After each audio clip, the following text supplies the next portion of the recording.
मकरूज है, कोई दुआ बता दो, कोई वजीफा बता दो। तो दुआएं वजीफे भी हैं कि आदमी कोई अगर मकरूज है तो या बासितु 72 मरतबा पढ़ के दुआ करे अल्लाह तबारक व तआला से, या वहाबू पढ़ कर दुआ करे, अल्लाह ताला आमतौर से अदा करे। लेकिन ये सब उस वक्त है जबकि अपनी सी कोशिश जो इंसान के बस में है वो कर गुजरे, तभी अल्लाह तबारक व तआला की तरफ से मदद आती है। दूसरा ये फरमाया कि अगर कर्ज देने वाला तुमको कुछ कहे सुने तो सब्र करो। यानी जिसने कर्ज दिया था उसकी अदायगी में कुछ देर हो गई, वो अगर कभी तुम्हें कोई सख्त कलामी से काम ले तो उसको समझो कि भाई इसका हक था और उसके ऊपर सब्र करो। कुर्बान जाइए नबी करीम सल्लल्लाहु अलैहि वसल्लम के कि हर एक को उसके मुनासिब हुक्म, एक मरतबा सख्ती का भी मामला करे तो है कि भाई तुम नरमी का मामला करो, सख्ती ना करो। लेकिन जो कर्ज लिए हुए बैठा है उसको ये कहा गया कि अगर कोई सख्ती का भी मामला करे तो उसको ऊपर सब्र करो, ये ना कहो कि जिसने मेरे साथ ज्यादती की। और खुद रसूल करीम सल्लल्लाहु अलैहि वसल्लम ने अपनी सुन्नत में सभी चीजें छोड़ी हैं। एक मरतबा किसी का दैन था नबी करीम सल्लल्लाहु अलैहि वसल्लम के जिम्मे, वो आया, आके उसने जरा दुष्ट लहजे में, सख्त लहजे में रसूल करीम सल्लल्लाहु अलैहि वसल्लम से बात की और ये कहा कि छोड़ूंगा नहीं आपको तंग करता रहूंगा, छोड़ूंगा नहीं, मुझे अदायगी करो। हालांकि रसूल करीम सल्लल्लाहु अलैहि वसल्लम ने कभी ये कहा कि मैं नहीं अदायगी करूंगा, लेकिन वो आके इस तरह कि मुझे हर हाल में वसूल करूंगा, छोड़ूंगा नहीं।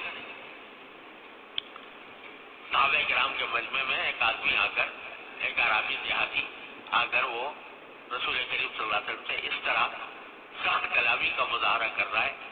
सहाबा किराम को बड़ा तहश आया कि ये रसूल करीम, तो उन्होंने कहा कि जानते हो तुम किससे बात कर रहे हो, किससे बात करते हो? तो रसूल करीम सल्लल्लाहु अलैहि वसल्लम ने फरमाया कि अल्लाह के बंदो, सहाबा किराम से खिताब करते हो, अल्लाह के बंदो तुम्हें चाहिए था कि इस साहिब हक की हिमायत करते, हक तो इसका था, मुझे अदा करना है तो इसकी हिमायत करते, और तुम उल्टा उसके ऊपर कर रहे हो।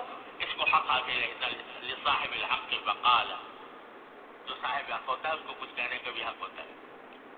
तो सहाबा किराम को उल्टा समझाया कि आपको इसके ऊपर बुरा नहीं मानना चाहिए क्योंकि ये साहिब हक है।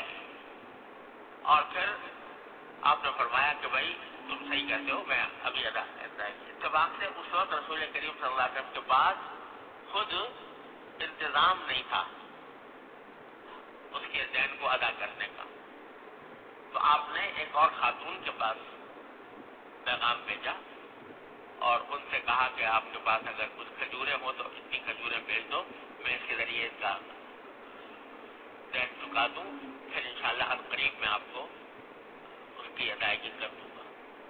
लेकर उसको अदा कराया, लेकिन उसने जो तल्ख कलामी की थी उस पर न सिर्फ ये कि सब्र किया बल्कि दूसरों को भी तालीम दी कि साहिब हक को कुछ कहने सुनने का हक हासिल होता है, तुम्हें उसके मुखालफत नहीं करनी चाहिए थी, तुम्हें उसकी हिमायत करनी चाहिए।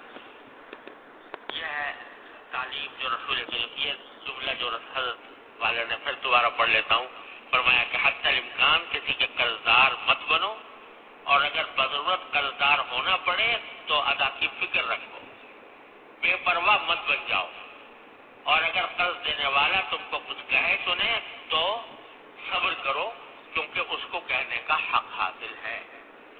यही सारी जो चंद जुमले जो हज़रत ने फरमाए, ये सारे अहादीस जो मैंने आपको सुनाई उनसे यही बातें सारी मुस्तंबत होती है। अल्लाह तबारक व तआला अपने फजल और करम से, अपने रहमत से हमें इसकी सही फहम भी अता फरमाए, अमल की तौफीक भी अता फरमाए। और असल बात यह है कि कदम बढ़ाकर मांगो अल्लाह ताला से हर मामले में, जो भी